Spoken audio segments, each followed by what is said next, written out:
పరిసరాల పరిశుభ్రత మీద అవగాహన కార్యక్రమాన్ని నిర్వహించాల్సిందిగా వారు ఆదేశించడం జరిగింది. నిన్ననే సెక్రటరీ గారికి మరియు కారోబార్ గారికి అంగన్వాడీ ఆశా వర్కర్లందరికీ కూడా తెలియజెప్పినాం. కూడా నమస్కారాలు తెలియజేసుకుంటూ ఈరోజు మన గ్రామ పంచాయతీకి రావడానికి ముఖ్య ఉద్దేశం ఏమిటంటే వచ్చే వర్షాకాలంలో మనం తీసుకోవాల్సిన జాగ్రత్తలపై మీకు అవగాహన కల్పించడానికి ఈరోజు ఈ గ్రామ పంచాయతీకి రావడం జరిగింది. మరి ఈ కార్యక్రమంలో పాల్గొంటున్నటువంటి సీనియర్ కళాకారులు మా ఏఎస్ఐ మల్లన్న గారు మరి మాకు అందరికీ సుపరిచితులు, ఆత్మీయులు. వారు కూడా ఈ కార్యక్రమంలో పాల్గొనడం మాకు చాలా ఆనందంగా ఉంది. మరి ఈరోజు గ్రామ ప్రజలందరికీ కూడా ముఖ్యంగా తెలియజేసే విషయం ఏమిటంటే వచ్చే వర్షాకాలంలో మనందరికీ కూడా సీజనల్ వ్యాధులు వ్యాపిస్తాయి. డెంగ్యూ, మలేరియా, టైఫాయిడ్ లాంటి జ్వరాలతో పాటు వాంతులు, విరోచనాలు అయ్యి మన ఆరోగ్యం ఖరాబ్ అవుతుంది. అంతేకాకుండా మనకు ఆ వ్యాధి అనేది ఎక్కువ అయినట్లయితే మనము ప్రైవేట్ దవాఖానలకు వెళ్ళినట్లయితే చాలా వరకు డబ్బులు ఖర్చు అవుతాయి. కనుక ప్రజలు అప్రమత్తంగా ఉండాల్సిన అటువంటి సమయం ఇది. అందరూ కూడా తగు జాగ్రత్తలు తీసుకున్నట్లయితే మనకు ఎలాంటి వ్యాధులు వ్యాపించాయని సందర్భంగా తెలియజేసుకుంటున్నాం. అందులో భాగంగా మనము మన ఇంటి పరిసరాలన్నీ పరిశుభ్రంగా ఉంచుకోవాలి. ఎప్పటికప్పుడు మన ఇంటి చుట్టుపక్కల నీరు అనేది నిల్వ ఉండకుండా చూసుకోవాలి. దాంతో పాటుగా మన ఇంటి ముంగట ఉన్నటువంటి డ్రైనేజ్ ఏదైతే ఉందో అక్కడ మిగిలినటువంటి అన్నం కానీ కూరలు కానీ వేయవద్దు, ప్లాస్టిక్ కవర్లు వేయవద్దు. చెత్తను చెత్త బుట్టిలోనే వేయాలి. తడి చెత్తను, పొడి చెత్తను వేరు చేసి మన గ్రామ పంచాయతీకి వచ్చేటువంటి తుక్కుబండికి అందించాలని సందర్భంగా మీకు తెలియజేస్తున్నాం. ఎందుకంటే మనము ఆరోగ్యంగా ఉంటేనే, మనకు పెద్దలు చెప్పారు ఆరోగ్యమే మహాభాగ్యం అని. మరి ఆరోగ్యంగా ఉంటేనే మనం ఏ పనైనా చేసుకోగలుగుతాం. ఆరోగ్యంగా ఉంటేనే మనం 10 రూపాయలు సంపాదించుకుంటాం. మరి ఆరోగ్యంగా ఉండాలంటే మనము తగు జాగ్రత్తలు తీసుకోవాలి. వ్యక్తిగత శుభ్రత అనేది కూడా చాలా అవసరం. మనం ఎటెళ్ళినా ఏ పని చేసుకున్నా కూడా ఇంటికి వచ్చినప్పుడు మనం వెంటనే కాళ్ళు చేతులు శుభ్రంగా కడుక్కోవాలి. సబ్బుతోటి చేతులు కడుక్కున్న తర్వాతనే అన్నం తినాలి. ఇవన్నీ కూడా మన కరోనా సమయంలో మన అందరికీ తెలియజెప్పారు.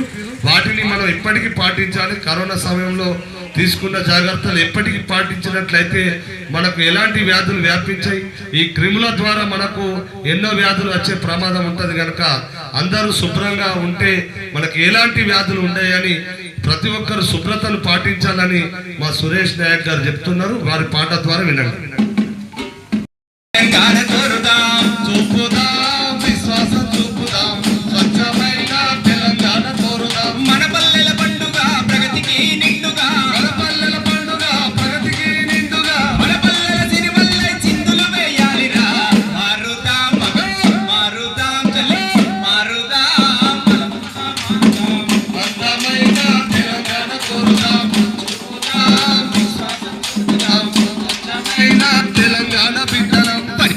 పాటించు స్వచ్ఛ తెలంగాణకై ఊర్లన్నీ కలకలలాడాలిరా.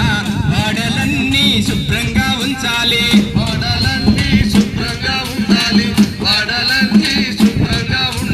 పరిశుభ్రత పాటించు స్వచ్ఛ తెలంగాణకై ఊర్లన్నీ కలకలలాడాలిరా. వాడలన్నీ శుభ్రంగా ఉంచాలి.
బతికేపల్లి గ్రామ ప్రజలందరూ కూడా స్వచ్ఛత వైపు అడుగులు వేయాలని తమ్ముడు సురేష్ నాయక్ ఏదైతే పాట వినిపించారో దాని ప్రకారం మనము మన బతికేపల్లి గ్రామాన్ని ఎప్పటికప్పుడు పరిశుభ్రంగా ఉంచుకోవాలి.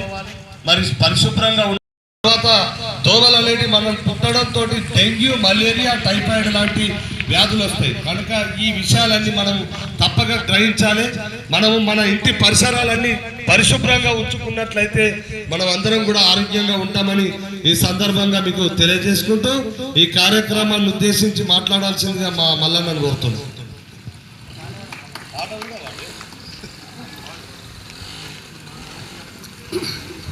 ప్రభుత్వం తరఫున వచ్చిన కళాకారులందరికీ పేరు పేరు నమస్కారం.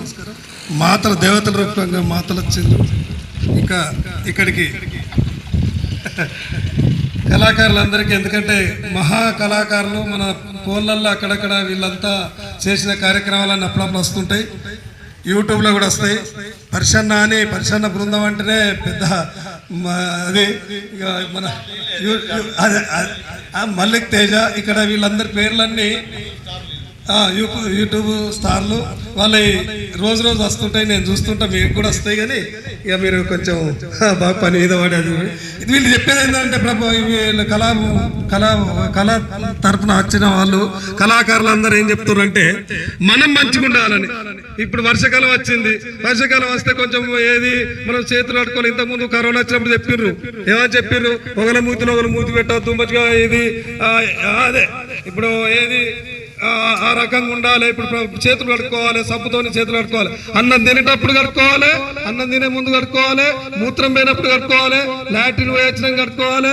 ప్రతి ఒక్కటి ఏది నీళ్ళు తాగి కూడా ఇట్లా ముంచుకోని కూడా పోయే కొంచెం గోర్లకు అంటి అలా లోపలికి పోయినాయంటే అవి మనల్ని మేత్తనే ఉంటాయి ఆ పురుగు. అందుకొరకు దయచేసి పరిశుభ్రంగా ఉండాలి. గల్లు గల్లు గల్లు గల్లు గజ్జల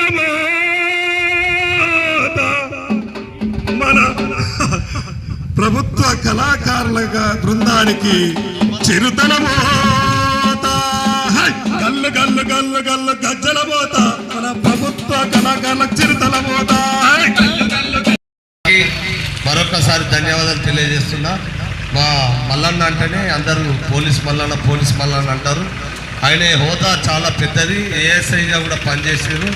మరి అంతా ఉన్నా కూడా కళాకారుడు కనుక ఒక పాట ఉన్న ఆట చూసినా కూడా ఆయన మనసు ఆగదు కనుక తనలో ఉన్న కళాకారుడు బయటకు వస్తాడు. కనుక ఈ సందర్భంగా తను ఈ కార్యక్రమంలో పాల్గొని ప్రజలకు కూడా ఈ అవగాహన కార్యక్రమం గురించి వివరించినందుకు మా మల్లన్నకు మేమందరం కూడా చాలా ఆప్తీయ మిత్రులం కనుక వారికి ప్రత్యేక ధన్యవాదాలు తెలియజేసుకుంటూ గ్రామ పెద్దలందరికీ కూడా మరొకసారి మా యొక్క తెలంగాణ సాంస్కృతిక సారథి పక్షాన మీరందరూ పరిశుభ్రతను పాటించి అందరూ ఆరోగ్యంగా ఉండాలి, మన బతికేపల్లి గ్రామాన్ని స్వచ్ఛ బతికేపల్లిగా ఉంచాలని కోరుకుంటూ మరి ఈరోజు ఇక్కడ ఈ కార్యక్రమాన్ని మాకు నిర్వహించుకునేటువంటి అవకాశం కల్పించిన గ్రామ పెద్దలందరికీ మరొకసారి ధన్యవాదాలు తెలియజేస్తున్నాను.